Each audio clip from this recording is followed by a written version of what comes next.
지난해 도발한 2차례 핵실험보다 그 규모도 커졌습니다. 북한의 주장처럼 수소폭탄 실험을 벌였을 가능성도 제기되고 있습니다. 네, 국방부로 가봅니다. 최선 기자, 오늘 북한이 벌인 핵실험이 어느 정도 규모였습니까? 네, 오늘 낮 12시 29분 인공지진이 감지된 곳은 북한의 핵실험장이 있는 함경남도 풍계리였습니다. 합참은 인공지진의 규모가 5.7로 감지됐다고 밝혔습니다. 북한이 그동안 벌인 핵실험 중 사상 최대 규모입니다. 이는 5차 핵실험 때보다 5배에서 6배 위력을 높인 것으로 해석됩니다. 조금 전 북한은 조선중앙TV를 통해 ICBM 탑재용 수소탄 시험을 성공했다고 주장했습니다. 북한은 지난해 1월 4차 핵실험 때부터 수소탄 실험을 진행했다고 주장해왔는데요. 북한은 핵실험이 6차까지 진행된 만큼 이번 실험에 동원된 종류는 증폭 핵분열탄이 아닌 수소탄일 가능성이 높다는 분석이 나옵니다. 수소탄은 핵분열과 핵융합을 반복하며 폭발력을 극대화하는 방식입니다. 수소탄의 폭발력은 원자폭탄에 비해 크게 웃도는데 미국과 러시아 등 유엔 안보리 상임이사국 외에는 개발에 성공한 국가가 없습니다. 북한은 이번 핵실험을 통해 ICBM용 핵무기를 완성하겠다는 전략입니다. 북한은 화성 14형 탄도미사일을 ICBM으로 주장하고 있는데요. 탄도미사일의 사거리를 크게 늘린 데 이어 핵소형화까지 주장하고 있어서 사실상 ICBM 완성 수순을 밟고 있다는 분석이 나오고 있습니다. 군 당국은 북한의 핵실험 이후 대북 감시와 대비 태세를 강화하고 있습니다. 지금까지 국방부에서 전해드렸습니다. 네, 한반도 상황이 굉장히 위중합니다. 자세한 이야기를 나눠보겠는데요. 전문가 4분 모셨습니다. 전옥현 전 국정원 1차장, 안찬일 세계 북한연구센터 소장, 이현종 문화일보 논설위원, 이정훈 동아일보 콘텐츠 비즈팀 부장, 어서 오십시오. 네, 안녕하세요. 저희가 한반도 상황에 대해서 5가지, 여러분과 우리 모두가 궁금해하는 5가지를 추려서 궁금증 하나하나 그리고 어떻게 대응해 나가야 되는지를 살펴보도록 하겠습니다. 첫 번째 주제 한번 보시죠.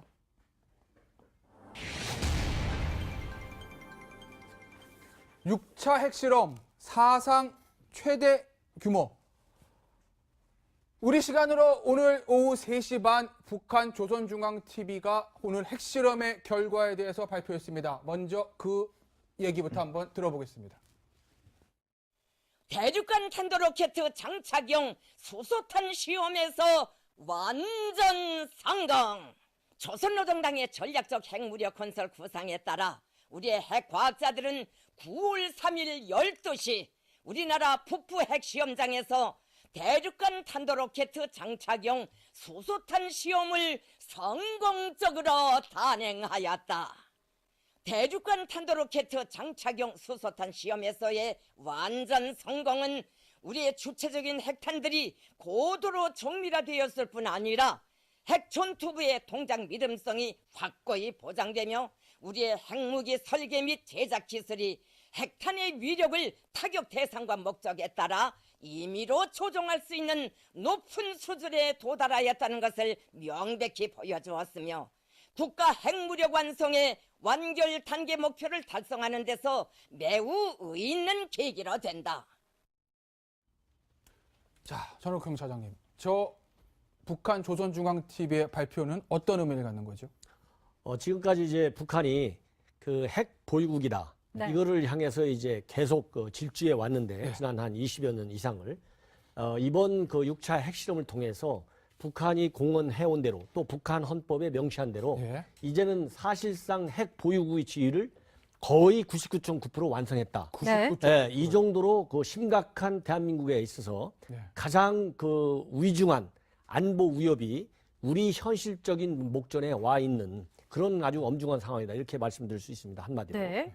소량화, 다양화, 그리고 경량화에 성공한 것. 다시 말해서 게임의 판이 완전히 바뀌었다고도 볼 수 있겠네요. 네, 그렇습니다. 저는 그 중국에서 핵실험한 자료를 쭉 뽑아 보니까요. 네. 처음에 중국이 핵실험을 했을 때 미국하고 소련이 선제 타격해서 없애려는 검토를 굉장히 많이 하더라고요. 예. 그래서 거기에 대해서 굉장히 대비를 해서 소련이 특히 공격할 거에 대비해서 핵 방공호도 들어가고 예. 예. 그런 와중에 생기는 게 진보도 사건도 생기고 소련하고 굉장히 갈등이 많이 생기는데 예. 그러다가 저쪽에서 이제 중국에서 수소탄을 딱 쐈다고 하니까 미국이 전략을 바꾸더만요. 네. 중국하고 핑퐁 외교를 해가지고 중국을 내 편 만들어서 소련 붕괴 쪽으로 가더라고요. 예. 지금 북한이 지금 저 이춘희 아나운서 주장대로 수소폭탄을 완성했다면 미국과 대등한 수소폭탄은 미국과 대등한 아니, 수준이다. 밸런스 오브 호러 아. 공포의 균형을 예, 잡은 예. 거죠. 따라서 예. 이제 미국하고 어떤 평화 협정을 맺어서 상당한 경제 지원을 받아갖고 북한을 일으키면서 한국을 베트남 내지는 대만으로 만드는 그런 대전략이 가지 않을까 그런 우려가 좀 되고 있습니다. 자, 안찬일 소장, 이 또 풍계리입니다. 이 풍계리란 장소가 가지는 의미는 무엇이 있죠? 네, 그것은 뭐 1차 때부터 예. 이 함경북도 길쭉은 풍계리 예. 2,000m가 넘는 만탑산이 있고 전부 그 만탑산이요? 화강암으로 되어 있기 때문에 예. 아주 그 지하 핵실험으로서는 최적의 장소고 그러다 예. 보니까 북한은 지금까지 쭉 그 만탑산 거기서만 해왔고 뭐 이제 비공식 핵보유국이라고 자부하겠지만 앞으로도 예. 핵실험을 한다면은 그 장소에서 할 수밖에 없습니다. 그런데 지금 규모가 엄청나다는 얘기들을 하고 있잖아요. 네. 1차에서 5차까지도 물론 우려에 증폭되는 그런 상황이었지만 지난 5차 때와도 비교했을 때 그 위력이 굉장하다. 이거는 또 어떤 의미입니까? 그만큼 이제 이 폭탄의 위력 자체가 예. 우리가 상상할 수 없을 만큼 커졌다는 네. 것을 방증하고 있는 것인데요. 오늘 예. 기상청이 발표한 것은 규모 5.7로 이제 발표를 했습니다. 네. 지난번 5차의 경우에는 이제 5.0이었는데요. 예. 당시 5.0 정도에서 규모에서 보면 10킬로톤 정도의 이제 10에서 20 정도 킬로톤 그러니까 지금 정도의 저 CG를 보니까 진도가 계속 이렇게 올라가고 그렇죠. 있군요. 처음에는 1킬로톤으로 출발했습니다만 네. 지금 이제 5차 같은 경우는 10킬로톤 정도에서 20킬로톤 정도 예. 그 정도의 이제 규모였다면 이번 같은 경우는 그거보다는 이 규모로만 보면 정확히 네. 한 5, 6배, 네. 많게는 10배까지의 어떤 규모가 커졌다라고 역대 볼 수 있는 최다군요. 것이거든요. 네. 그렇다면 지금 나가사키에 떨어졌던 그 핵폭탄에 비해서 규모가 한 6, 7배 정도 더 6, 규모가 7배 요. 커진다고 예. 볼 수가 있는 것이거든요. 그만큼 위력 자체가 우리가 지금까지 생각했던 것보다는 상상할 수 없을 컸고 또 네. 북한의 지금 발표가 이제 수소폭탄이라고 예. 했지 않습니까? 이게 네. 이제 소량화가 됐다는 것인데 아, 그만큼 그런가요? 어떤 그동안 우리 정부가 규정해놓은 레드라인을 넘었다라 볼 수가 있는 예. 것이죠. 즉 ICBM의 성공과 함께 거기에 탑재할 수 있는 수소폭탄의 어떤 성공 이거는 결국은 레드라인을 넘었다 이렇게 또 표현할 수도 있을 것 같습니다. 그러니까 협상 국면에서 이게 슈퍼갑의 위치를 점하려고 하는 것 같기도 한데 그럼 지금 할 건 다 했다는 뉘앙스로도 들리는데요. 다음 노림수는 뭡니까? 북한은 또 다른 도발을 준비하고 있을까요? 그러니까 현재 이제 그 전쟁에 있어서 네. 가장 그 가공할 무기는 핵무기입니다. 예. 핵무기보다 더 무서운 무기는 없어요. 없죠. 네. 그렇기 때문에 핵 전쟁은 과거 2차 대전 때 미국이 일본에 투하한 이후에 예. 네. 한 번도 일어날 수가 없는 거예요. 예. 그 정도로 그 엄청난 무기거든요. 그렇기 때문에 지금 현재 북한이 예. 이번 6차 핵실험을 통해서 사실상 핵 보유국으로서의 지위를 아, 이렇게 어떤 국제법적 국제 정치적인 의미가 아니고 실제적으로 핵무기를 가지고 즉 말하자면 이제 실전 배치의 단계만 남겨놓고 예. 있을 네. 정도로 굉장히 위중한 상황이기 때문에 예. 요 다음의 도발의 형태는 어떤 도발이 됐던 예를 들어서 단거리 미사를 쏘든 예. 중거리 미사를 쏘든 또 ICBM을 쏘든 네. 아니면 다른 어떤 국지전 도발을 일으키든 간에 예. 핵무기를 보유한 국가로서. 거의 보유한 네. 거의 99.9%까지 보유한 상태에서 예. 그런 도발을 하고 있다. 네. 그 도발에 대응할 수 있는 억지력을 예. 예. 우리는 현재 미국의 핵 우산 확장 억제에 의지하고 있는데 예. 과연 미국의 확장 억제를 가지고 네. 북한이 핵 문제를 무기를 실제화 가지고 예. 우리한테 위협과 도발할 때 과연 그걸 어느 정도까지 실효성 있게 억제할 수 있느냐? 어느 이거는 정도의 실효성? 예, 이거는 별도의 문제다. 그렇기 때문에 다음 도발의 형태가 뭔지를 예상하는 것도 물론 필요하지만 예. 그보다는 실제적으로 핵 무기를 사용하는 것을 막으려면 한반도에 미국의 네. 최소한의 전술 핵무기가 예. 하나라도 있어야 그게 가능하지. 네. 뭐 저 괌에 가지고 있다. 예. 또 미국에 가지고 있기 때문에 언제든지 확장 억제를 실효성 있게 보여줄 수 있다. 예. 이거는 이론상으로만 억제 능력이 있을 뿐이고 예. 실제적으로는 억제 능력에 한계가 있을 수밖에 없다. 네. 그 공백을 메꾸는 작을 우리 정부가 빨리 서둘러야 된다. 이런 생각이 서둘러야 듭니다. 된다. 네. 자, 이정훈 의원. 네. 수소폭탄이라고 그랬습니다. 그럼 일반적인 핵폭탄이라고 하는 뭐 원자폭탄이라고도 볼 수도 있고요. 그것과 수소폭탄은 어떤 차이가 있는 겁니까? 이제 일반 폭탄은 원자 폭탄은 예. 핵 분열이지 않습니까? 예. 핵이 분열되면서 나오는 에너지가 나오는 건데 그 핵 융합은 수소폭탄입니다. 거꾸로 예. 합쳐지는 겁니다. 합쳐질 때 에너지가 필요하기 때문에 먼저 핵폭탄이 터져주고 그 에너지를 이용해서 중수소, 삼중수소가 합쳐지면 예. 수소폭탄이 되는 거거든요. 그래서 위력은 한 1000배 네, 세다고 네. 합니다. 잠시만요. 지금 청와대에서 정의용 안보실장이 긴급 브리핑을 하고 있습니다. 잠시 들어보시겠습니다. 과거보다 더 강한 위력의 핵실험을 실시하였습니다. 이에 대해 대통령 주재로 국가안전보장회의를 오후 1시 반부터 3시까지 개최하여 관련 상황을 평가하고 대응 방안을 논의하였습니다. 대통령은 ICBM급 미사일 발사와 핵실험 등 연이은 북한의 도발에 대해 국제사회와 함께 최고의 강한 응징 방안을 강구할 것을 지시하였습니다.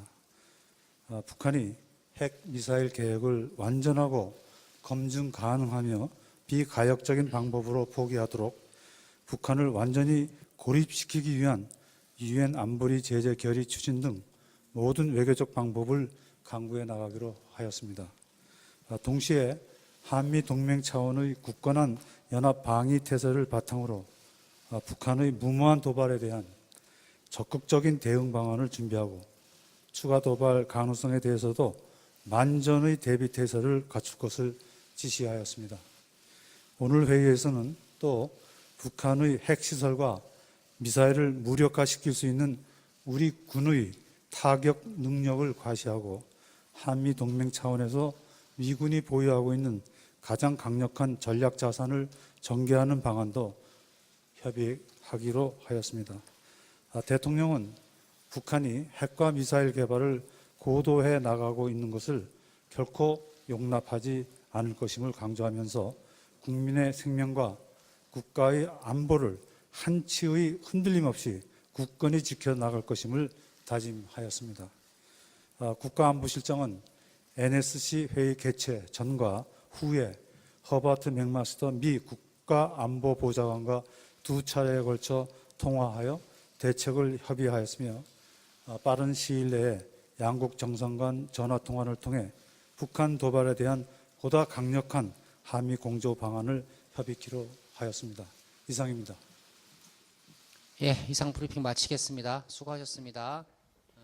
일문일답은 네, 청와대로 가봤습니다. 정용 안보실장의 브리핑 내용을 방금 들으셨는데 오늘 청와대도 굉장히 분주하게 움직였죠. 방금 정용 국가안보실장이 이야기했듯이 미국 맥마스터 NSC 보좌관과도 2차례에 걸쳐서 이야기를 나누었고 향후 한미 간의 동맹에 기조한 강력한 대응 방안을 논의했다고 이야기했습니다. 북한을 완전히 고립시키기 위해서 적극적인 더 강력한 제재를 추진하겠다고도 얘기했고요. 한미 동맹에 기반한 미국이 갖고 있는 가장 강력한 전략 무기 배치의 문제에 대해서도 앞으로 토의, 논의해 나가겠다는 것을 공식적으로 이야기를 했습니다. 우리 군사력을 과시하여 북한에 대한 강력한 경고의 메시지를 던져야 된다는 대통령의 이야기도 함께 전했는데요. 지금 상당히 긴박하게 또 위중한 분위기 속에서 움직이고 있다는 것이 지금 정 실장의 표정에서도 역력히 드러납니다.